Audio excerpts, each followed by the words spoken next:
하나님의 위대한 계획 세 번째 시간, 오늘 말씀 함께 나누어 보도록 하겠습니다. 우리가 하나님의 위대한 계획을 미리 알 수만 있다면 얼마나 좋을까요? 그러나 이것마저도 우리 인간적인 생각이겠죠. 하나님의 계획을 우리가 미리 알고 있다고 한다면 아마도 좋은 것도 있겠지만, 미리 준비되는 것도 있겠지만, 더 심각한 것은 큰 충격을 받게 될 것입니다. 예를 들어 보겠습니다. 우리가 병에 걸려서 또는 다쳐서 수술을 해야 될 경우, 수술을 할 때의 디테일한 과정을 의사가 저에게 다 설명해 준다면, 칼로 째서 벤치로 잡은 다음에 기타 등등, 심각한 그런 충격을 받게 될 것입니다. 아마 미리 그 수술의 과정을 다 알게 되었을 경우에는 수술을 받고 싶어하는 마음이 들지 않을 것입니다. 왜 그렇습니까? 두려운 마음이 생기겠죠. 하나님이 우리를 광야로 인도하실 때, 인도하시면서 우리에게 디테일한 하나님의 계획과 뜻을 말씀해 주지 않으십니다. 우리는 하나님의 계획을 알 수는 없습니다. 그저 신뢰하고 믿고 따라갈 뿐입니다. 순종하는 것입니다. 우리는 광야에서 어떤 일이 벌어질지 그 과정을 우리가 만약 알게 된다면, 그 광야의 과정 가운데 우리가 훈련을 받을 수 있을까요? 아마 무서워서 그 훈련조차 받지 않으려고 할 것입니다. 아니, 신앙생활을 못하겠다고 할 수 있을 것 같습니다. 미리 안다고 한들 또한 광야에서 우리가 할 수 있는 것이 무엇이겠습니까? 그래서 성경에서 광야가 등장하는 거예요. 오늘 본문에서는 광야 교회라고 말씀하고 있습니다. 광야에서 우리가 할 수 있는 것 무엇밖에 없으니까 오직 하나님만 의지하는 것밖에 없습니다. 하나님만 의지하는 것. 우리 인생의 여정 가운데에서, 광야 같은 인생의 여정 가운데에서 우리가 할 수 있는 것 많이 있다고 생각하나 우리가 할 수 있는 것 아무것도 없습니다. 그저 우리는 하나님을 의지하고 하나님을 신뢰하며 나아가는 것밖에 없습니다. 이때 광야에서 우리가 하나님을 의지하며 나아가는 그런 삶을 살아갈 때 우리가 어떻게 훈련을 받는지가 굉장히 중요합니다. 자, 훈련이 무엇입니까? 훈련을 받는다는 것은 더 잘 되기 위해서 훈련을 받는 것이죠. 과거의 잘못된 모습에서 훈련이 되어져 새로운 삶의 모습으로 바뀔 수 있도록, 더 성장할 수 있도록, 더 잘할 수 있도록 훈련을 받는 것입니다. 성장하도록 훈련을 받는 것이에요. 훈련을 받을 때에는 훈련에 집중해야만 그 훈련에서 통과되어질 것입니다. 다른 생각을 해서는 절대 안 됩니다. 훈련에만 집중해야 하는 것입니다. 자, 감독은 선수에게 훈련 받으라고 말을 할 때 어떻게 말을 합니까? 훈련에 참여해 줄 수 있겠니? 라고 물어보지 않습니다. 훈련에 참여해 라고 명령을 합니다. 하나님은 우리에게 광야를 허락하셨습니다. 동시에 하나님은 우리에게 훈련을 받으라고 말씀하십니다. 훈련에 참여하여서 마지막까지 합격 통보를 받는 것, 통과되어지는 것, 이것을 하나님이 원하시는 것입니다. 그러나 우리가 사람인지라 너무나 힘들다 보니까 훈련에 적극적으로 참여하지 않고 편안함과 안락함을 추구하고자 합니다. 나한테 훈련이 무슨 소용이 있는가? 나 그거 아니어도 나 살 수 있어. 나 그거 아니어도 나만의 혼자 힘으로 살 수 있어. 이러한 과오를 했을 경우, 교만했을 경우 찾아오는 것이 무엇입니까? 큰 실수를 범하게 되는데요. 그 실수를 범하게 됐을 때 하나님은 우리에게 어떻게 하시는가? 오늘 본문의 내용입니다. 42절 말씀을 우리 본문 보시고 42절 함께 읽겠습니다. 시작. 하나님이 외면하사 그들을 그 하늘의 군대 섬기는 일에 버려 두셨으니 이는 선지자의 책에 기록된 바 이스라엘의 집이여 40년간 희생과 드린 일이 있었느냐. 자, 어떻습니까? 큰 과오를 우리가 저질렀을 때에 하나님은 외면하신다라는 거예요. 참 신기하죠? 출애굽 시켜주시고 다시 한번 살 수 있는 소망도 주셨고 새 생명도 주셔놓고서는 이제 와서 또 외면하는 이유는 무엇일까요? 도대체 하나님의 백성인 이스라엘, 하나님의 사람, 이스라엘 백성들이 무엇을 어떻게 했길래, 어떤 가오가 있었길래 하나님은 그들을 외면했던 것일까요? 첫 번째는 그들에게 거절하는 마음이 있었습니다. 39절 말씀을 우리 함께 읽겠습니다. 시작. 우리 조상들이 모세에게 복종하지 아니하고자 하여 거절하며 그 마음이 도리어 애굽으로 향하여. 자, 이 39절만 보아도 사람의 죄성이 얼마나 심각한지를 알 수 있습니다. 왜 죄성이 심각한지 한번 자세히 설명을 들어보십시오. 이스라엘 백성들은 모세의 말에 복종하지 않았습니다. 자, 이 말은 모세가 어떠한 리더십이 부족하거나 모세가 실수를 해서가 아닙니다. 그들은 모세에게 향하여 복종하지 아니하고 거절했습니다. 왜 그랬을까요? 본문 전체의 컨텍스트를 보게 되면 애국 군대에게 붙잡힐까 봐 두려워서 불평하는 마음이 먼저 있었습니다. 두려워하는 마음으로 인하여서 불평하여 복종하지 않고 거절했다라는 것입니다.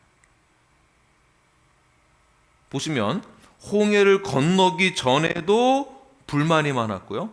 홍해를 건너고 나서도 불만이 많았습니다. 물이 없다고 불평해서 물을 주면 또 음식이 없다고 불평을 하고 원망을 합니다. 음식을 주었더니 물을 주었더니 잠자리를 제공하고 낮에는 구름 기둥으로 밤에는 불 기둥으로 보호해 주었더니 이제는 차라리 노예 생활을 하던 때가 더 그립다라고 말을 합니다. 불평하고 모세를 거절하고 하나님의 인도하심을 거절하는 거예요. 자, 이 부분이 중요합니다.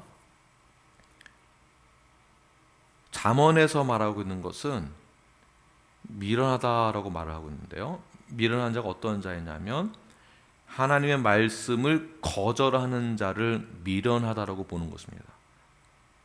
그 거절이 어떤 거절이냐면 하나님의 말씀, 잠언, 찌를 짬 말씀원이에요. 말씀의 찔림입니다. 책망의 말씀에 대해서도 우리에게 주시는 특별한 지혜의 말씀에 대해서도 받아들이지 않는 것 자체가, 거절하는 것 자체가 미련한 자이며 이 미련한 자는 하나님을 거부하는 자다라고 보고 있는 것입니다. 인간의 죄성이에요. 복종하지 않고 불평하는 것, 순종하지 않고 하나님을 거절하는 것은 나는 하나님 없어도 살 수 있습니다 라는 뜻이 포함되어 있는 것입니다.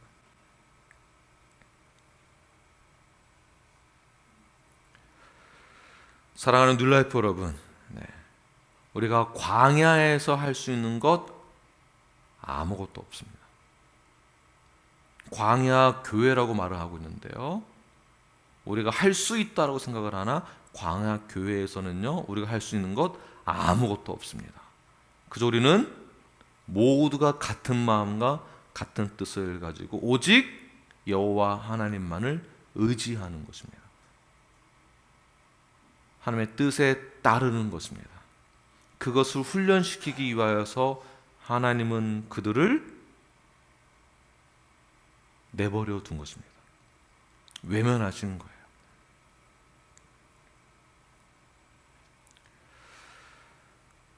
하나님이 교회를 통해서 또한 리더를 통해서 또한 여러분들을 통해서 일을 하시고자 하는 그런 하나님의 계획이 있습니다.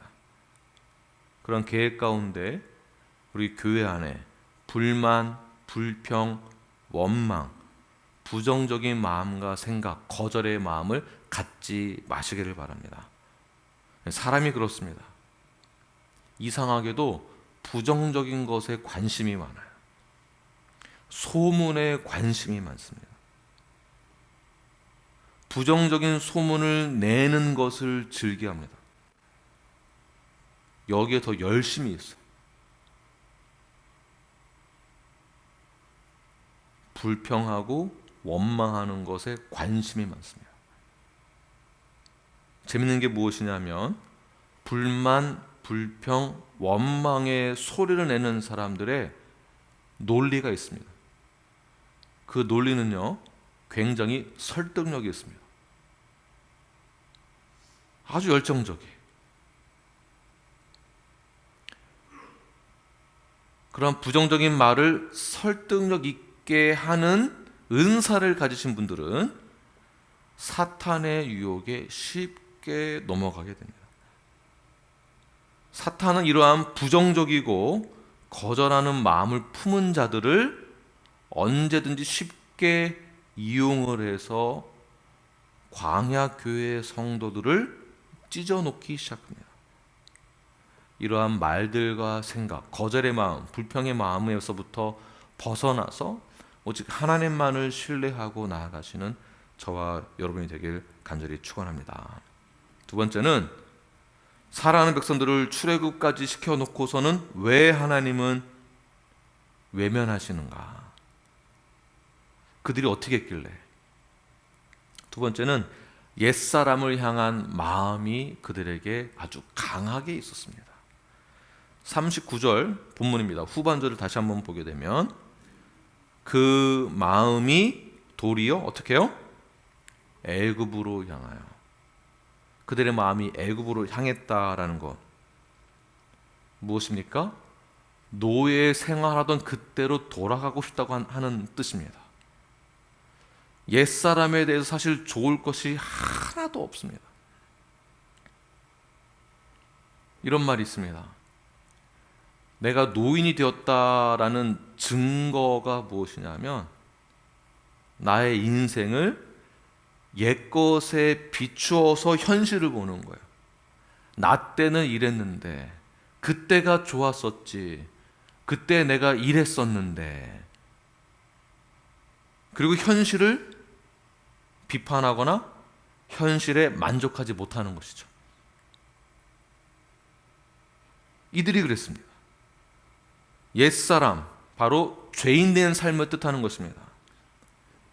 옛사람에 대해서, 죄인 되었던 그들의 삶에 대해서, 즉 세상적인 삶에 대해서 관심이 많았다라는 거예요. 자, 이것이 그 다음 키포인트입니다.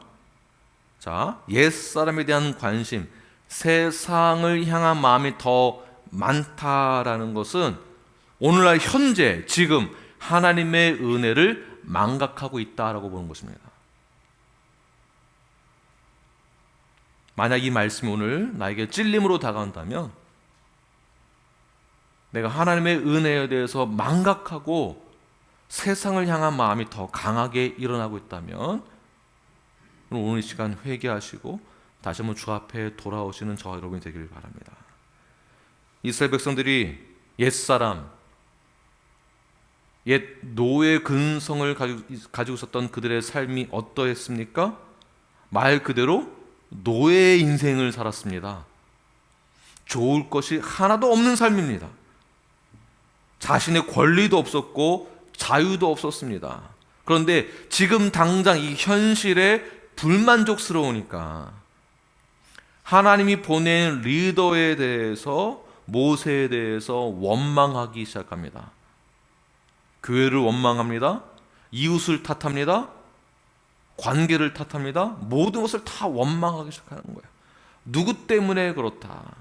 그래서 안 되는 거다. 이들에게 원망이 얼마나 많았는지 한번 보십시오. 동족을 화해시켜야 할 때에도 그들은 모세를 원망했습니다. 나까지 죽이려고 하느냐? 이제 와서 너가 우리의 리더가 되려고 하느냐? 애굽에서 나가게 해달라고 청원을 하게 되죠. 그 이후로 그들의 노예 생활의 그 고역이 가중되었습니다. 그래서 또 하나님을 원망하기 시작합니다. 홍해를 건널 때도 원망을 하고, 먹을 것이 없을 때도 원망을 하고, 모세가 시내산에서 십계명을 받을 때도 원망을 하고, 만나를 먹고 있으면서도 식탐으로 인하여서 또 원망을 하고, 가나안 땅을 눈앞에 두고도 원망을 하고, 도리어 과거에 압제를 당하고 있던 애굽의 생활에 대해서 향수를 가지며 내가 그때로 돌아간다면은 고기도 먹을 수 있고 좋은 음식도 먹을 수 있는데, 사실 그랬습니까? 그렇지 않습니다. 그들이 먹던 음식 남은 찌꺼기를 먹었지 한 상 차려놓고 먹었던 것이 아니에요. 무엇입니까? 현재 하나님의 은혜에 대해서 망각하고 있기 때문에, 감사와 기쁨을 버렸기 때문에 그들은 옛사람을 그리워한다는 것입니다. 현실에 대해서 감사하지 못하고 원망을 한다. 현재 생활에 대해서, 환경에 대해서 감사하지 못하고 만족하지 못하고 오히려 그때가 좋았지 라고 생각한다는 것은 아직 노예 근성이 남아있다라고 보는 것입니다. 하나님의 은혜를 망각하는 것입니다. 항상 원망하는 삶, 그리고 항상 과거의 옛사람을 그리워하는 삶, 세상을 그리워하는 삶, 하나님의 은혜를 망각하고 살아가는 삶을 사는 자들의 결말이 어떠한 줄 아십니까? 민수기 14장 27절과 28, 29절에서 이렇게 말씀하고 있습니다. 함께 읽겠습니다. 시작. 나를 원망하는 이 악한 회중에게 내가 어느 때까지 참으랴?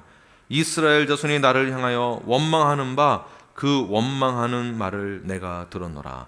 그들에게 이르기를 여호와의 말씀에 내 삶을 두고 맹세하노라. 너의 말이 내 귀에 들린 대로 내가 너희에게 행하리니. 8절까지만 읽겠습니다.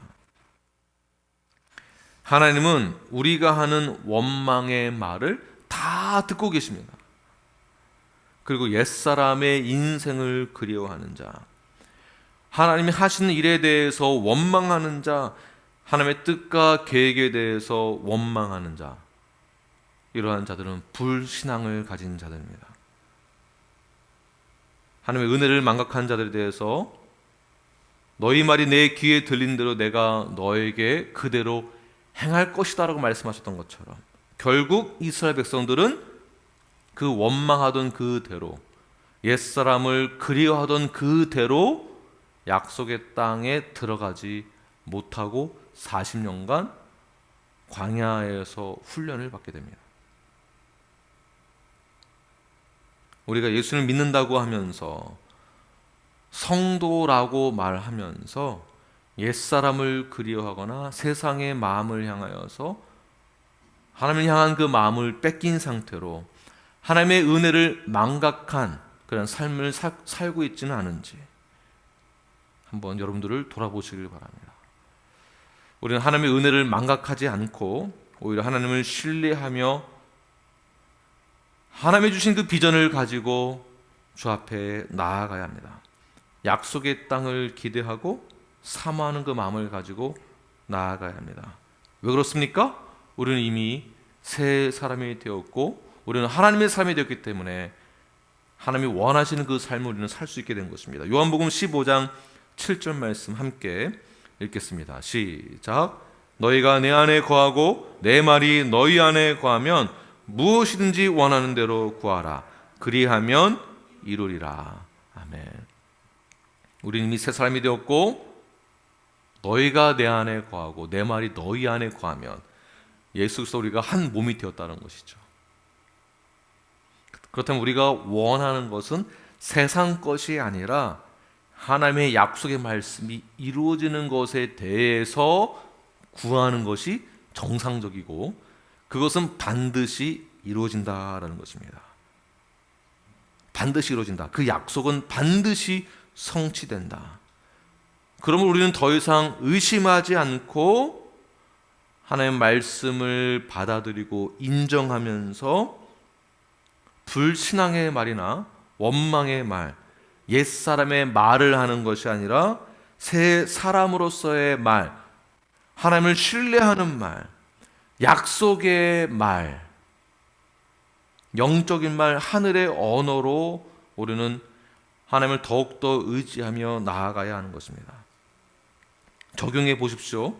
우리 자녀들에게도 신뢰의 말을 해야 하는 것입니다. 우리 자녀들에게도. 옛 사람의 모습을 가지고 말을 하는 것이 아니라 하나님의 약속의 말, 그 언약의 말씀을 가지고 그대로 아이들에게 적용하여서 하늘의 언어로 아이들에게 말하는 것입니다. 우리 형제 자매들에게도, 우리 지체들에게, 교회 안에서도 원망의 말은 삼가하십시오. 세상의 말을 삼가하십시오. 하나님의 약속의 말씀을 그대로 선포하시며 나아가시는 저와 여러분이 되길 바랍니다. 마지막 세 번째는 하나님 외면하시는 그 이유가 무엇일까요? 바로 우상 숭배 때문입니다. 본문 40절 말씀을 함께 읽겠습니다. 시작. 아론도로 이르되 우리를 인도할 신들을 우리를 위하여 만들라. 애굽 땅에서 우리를 인도하던 이 모세는 어떻게 되었는지 알지 못하노라 하고. 자, 모세가 시내산에서 십계명을 받고 있을 때에 이스라엘 백성들은 40일의 시간을 기다리지 못하고 아론에게 어떻게 말하고 있습니까? 우리를 인도할 신을 만들라라고 데모하기 시작했습니다. 컴플레인하는 거예요.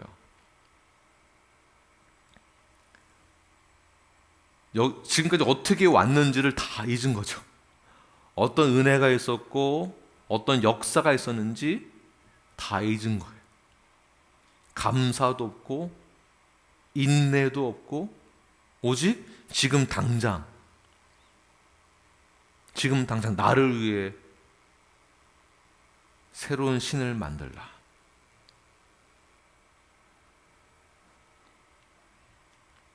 우리는 안 그러겠지. 우리는 아니지. 글쎄요. 우리도 똑같은지 모르겠습니다. 자, 우상 숭배를 하게 되는 요인들이 있습니다. 보십시오. 하나님의 명령을 믿고 순종하고 믿음의 발걸음 내딛어서 갔는데 막상 가보니까 약속의 땅에 가니까 어떻습니까? 땅은 없고 뭐만 남았다고요? 눈에 안 보이는 약속만 있는 거예요. 눈에 안 보이는 거예요. 하나님의 약속이. 우리의 신앙생활이 그렇습니다. 그래서 믿음으로 우리가 나아가는 거예요. 믿음으로. 내가 이렇게 했더니 갑자기 돈을 많이 벌게 되었다. 이런 게 없다라는 것입니다. 내가 순종했더니 사업이 대박 났다더라. 이게 아니다라는 것이에요. 눈에 보이지 않는다는 것입니다. 이때 인간은 마음이 불안해지죠. 조급해집니다. 불신이 생기기 시작합니다. 그래서 하나님을 신뢰하는 것, 믿음으로 나아가는 것이 중요한 것입니다. 불안감이 찾아오고 조급함이 생기고 하나님을 향한 불신이 생기니까 그들은 눈에 보이는 우상을 만드는 거예요. 일단 시각적인 효과가 생깁니다. 잠시나마 안정감이 생기죠. 잠깐의 안정감입니다. 눈에 일단은 보이니까. 우상을 만드는 위험한 요소 무엇입니까? 불안감, 조급함, 불신입니다. 자, 이제 저에게 적용해 보겠습니다. 정말 위급한 상황, 하나님이 지금 당장 해결해 주지 않으면 안 되는 상황 가운데 처했을 때 우리는 하나님 빨리 응답해 주세요라고 기도하게 됩니다. 기도하다가도 응답이 지금 당장 이루어지지 않으니까 나의 긴급한 상황을 알려주기 위해서 더 큰 소리로 기도합니다. 그래도 응답이 없으니까 어떻게 합니까? 울어보기도 하고 때를 써보기도 하고, 그런데도 응답이 없습니다. 하나님의 때에, 하나님의 시간 그 때를 오히려 나의 시간의 때에 맞추려고 우리는 노력을 많이 하게 되죠. 지금 당장. 하나님의 응답이 없으니까 마치 이것이 하나님의 응답이 아닌가 하고 자신을, 이 환경을 합리화시키는 것을 보게 됩니다. 그때 세상의 방법을 사용하게 되죠. 세상을 의지하게 됩니다. 여기서 큰 실수가 벌어지는 거예요. 조급함, 불안감, 지금 당장 이루어지지 않는 것 때문에 하나님을 신뢰하지 못하는 것. 세상을 붙잡아 놓고서는 이것이 하나님의 뜻이다라고 자기 합리화시키는 것. 그래서 아론을 압박하여서 자기들이 원하는 신인 금송아지를 만들게 됩니다. 그리고 그 신에 대해서 뭐라고 이야기를 하는가? 이 신이 우리를 출굽하여서 여기까지 인도해 주었다라고 그 송아지를 보고 기뻐하면서 춤을 추며 예배하게 됩니다. 사진 보시게 되면 맨하탄의 월가에 월스트리트의 중심에 세워져 있는 황금소죠. 황금소. 저기는 1년 12달 사람이 줄 서서 사진을 찍기 위하여 많은 사람들이 몰려있는 곳입니다. 무엇을 상징합니까? 불을 상징합니다. 특정 부위만 맨들맨들 반짝반짝 빛나고 있어요. 특정 부위만. 무엇인가 대박 날 것 같은 기운을 얻는다라는 거겠죠. 자신이 만들어 놓고서는 이 신이 우리를 여기까지 인도했다라고 하면서 예배를 드립니다.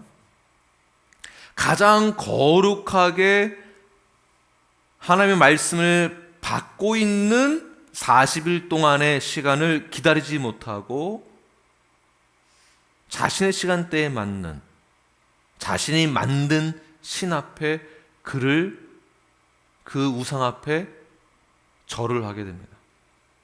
가장 거룩해야 될 그 시간에 가장 더러운 죄를 저지르고 있는 것이에요. 누가 그렇습니까? 우리가 그렇다는 것입니다. 성도라고는 말을 하나.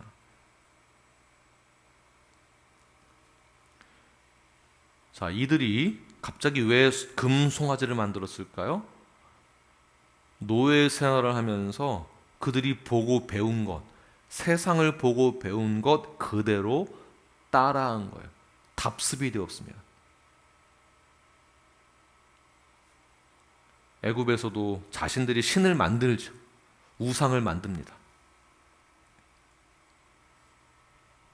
자신이 만들어 놓고서는 나무 또는 돌 또는 금으로 만들어 놓고서는 뒤로 물러서서 우리를 보호해 줄 신이다라고 말을 하고 있는 거예요.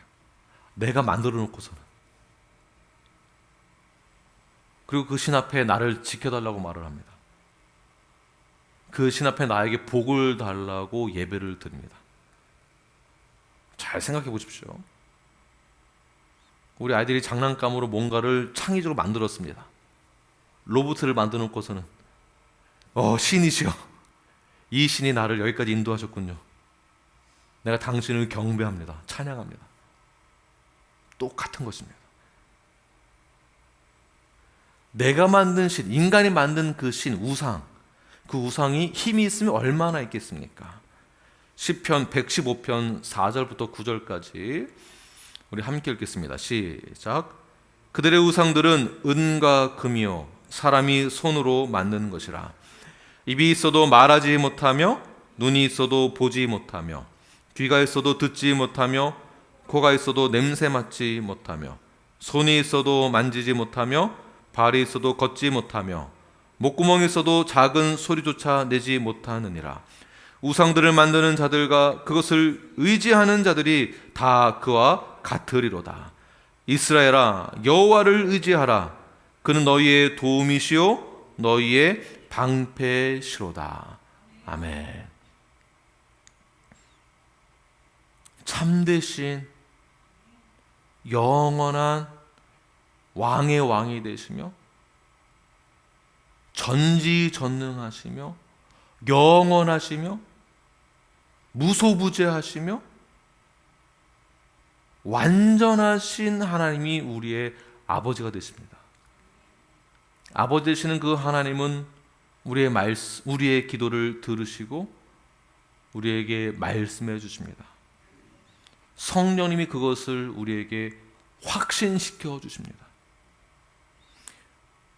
예수 그리스도의 보혈의 능력에 의하여 우리는 예수님과 한 몸이 되어졌고 하나님의 권속이 되어졌고, 그러고 나서 믿는 모든 자들에게는, 믿음으로 나아가는 모든 자들에게는 하나님과 영원히 함께할 수 있는 영생의 축복이 우리에게 주어졌습니다.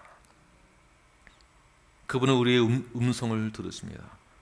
그분은 우리의 마음을 아십니다.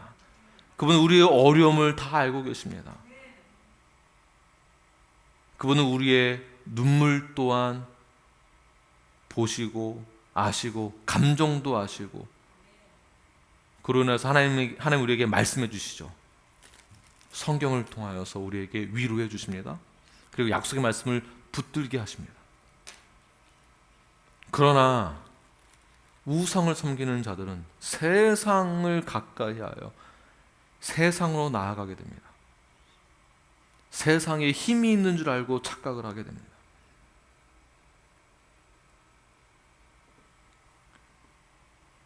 우리 또한 그렇게 우상을 만들고 있는지 한번 생각해 보십시오.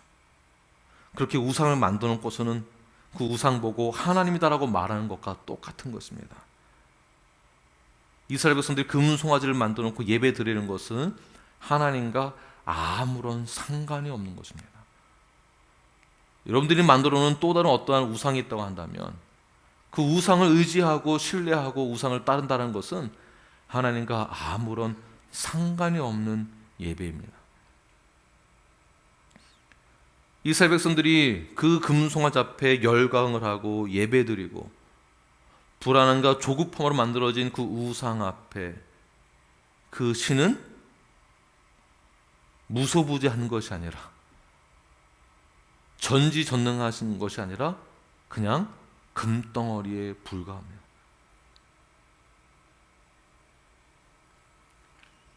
우리가 이렇게 자녀들을 우상화하고 있는지 또한 모릅니다. 우리가 돈을 우상화하고 있지는 않습니까? 나 자신을 우상화 만들고 있지는 않습니까? 이기적인 것이며 교만한 것이며 개인적 내면의 욕구, 그 욕구로 우상을 만든 것과 똑같은 것입니다. 그것이 나의 금송아지인지 모릅니다. 우리는 하나님의 자녀가 되었습니다. 선택받은 하나님의 백성이 되었습니다. 그런데 왜 하나님은 외면하셨던 것일까요? 왜 이러한 결정을 하셨던 것일까요? 우리가 하나님을 신뢰하지 못하고 불만, 불평, 원망했기 때문에 그렇습니다. 아직까지 옛사람의 모습대로 살아가고자 하는 노예 근성이 남아있기 때문에 그렇습니다. 하나님 이외에 세상에서 우상화되어 있는 것을 의지하고 그 모습을 그대로 따라서 실행하고 있기 때문에 그렇습니다. 그래서 하나님이 우리를 외면하셨던 것입니다.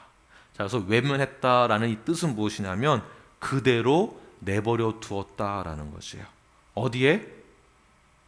광야에. 이것이 하나님의 위대한 계획입니다. 그래서 40년 광야에서 훈련 속에 들어가 우리의 모든 옛사람의 잔재가 빠지도록 그 광야에서 훈련받게 하시고, 거기에서 하나님의 말씀을 듣도록 우리에게 귀한 시간을 허락해 주신 것이죠. 광야, 미드바르입니다. 미드바르의 뜻이 무엇입니까? 하나님의 말씀이 들리는 장소입니다. 광야에 갔을 때에 그때야 비로소 하나님의 말씀을 받게 되는 거예요. 지금 여러분의 삶 가운데 내가 광야에 있다고 생각하십니까? 지금 하나님께서 나에게 말씀해 주기를 원하십니다. 그 말씀을 받으십시오. 그 말씀을 들으십시오. 그 말씀은 오직 나 여호와, 나를 의지하고 신뢰하라. 이 말씀 앞에 오직 나를 하나님의 자녀로 삼아주신 그 은혜에 감사하며 오직 주님만을 신뢰하고 주님만을 예배하며 나아가시는 저와 여러분이 되길 간절히 축원합니다. 기도하겠습니다.